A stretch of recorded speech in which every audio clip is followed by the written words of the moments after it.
আমাদের ছাত্রদেরকে অনিরাপদ রেখে আমরা কোনোভাবেই আমাদের বাসায় আমাদের কোথাও আমরা শান্তিতে বসে থাকব না। বাংলাদেশের ছাত্র জনতার এই মুহূর্তের আইডল বলুন কিংবা অন্যতম সাহসী অভিভাবক তিনি হলেন এখন ডক্টর আসিফ নজরুল, যিনি ছাত্রদের ন্যায্য দাবিতে যেভাবে অভিভাবক হিসেবে ছাত্রদের পাশে দাঁড়িয়েছেন সেটা সবাই আমরা দেখছি। এবং এই মানুষটা দেশের ছাত্রদের প্রতি কতটা দায়িত্বশীল এটা আপনি তার জীবনের কিছু ঘটনা জানলেই বুঝবেন।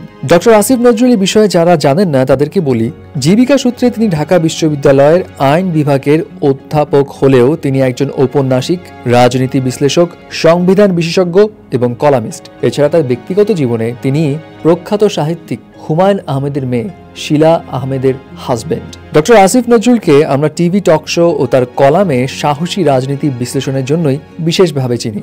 ডক্টর আসিফ নজরুল ঢাকা বিশ্ববিদ্যালয়ে শিক্ষকতা করলেও ঢাকা বিশ্ববিদ্যালয়ের শিক্ষক হিসেবে যোগদানের পূর্বে 1991 সালে আসিফ নজরুল একটি বহুল প্রচারিত সাপ্তাহিক পত্রিকা বিচিত্রায় কাজ করতেন।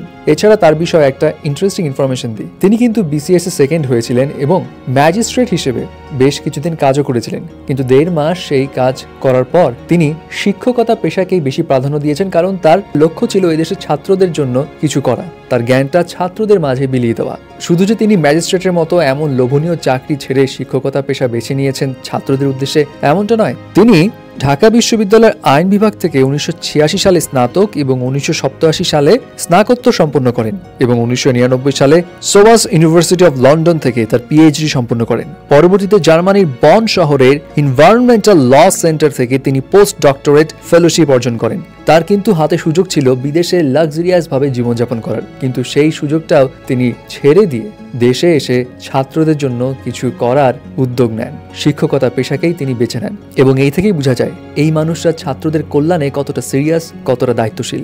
Doctor Asif Nazrul UNDP, ADB সহ মানবাধিকার সংস্থা, আইনের শাসন, পরিবেশগত সমস্যা ইত্যাদি ভিত্তিক বিভিন্ন ধরনের আন্তর্জাতিক সংস্থার সাথে তার কনসালটেন্ট হিসেবে কাজ করার অনেক অভিজ্ঞতা রয়েছে। ডক্টর আসিফ নজরুলের ব্যক্তিগত বিষয় নিয়ে বললে 2013 সালের ডিসেম্বর মাসে আসিফ নজরুল বাংলাদেশের লেখক হুমায়ুন আহমেদের মেয়ে শিলা আহমেদকে বিয়ে করেন। যদিও তার প্রাক্তন স্ত্রী ছিলেন অভিনেত্রী রোকেয়া প্রাচী এবং রোকেয়া প্রাচীর সঙ্গে তার বৈবাহিক সম্পর্ক কয়েক বছর স্থায়ী ছিল।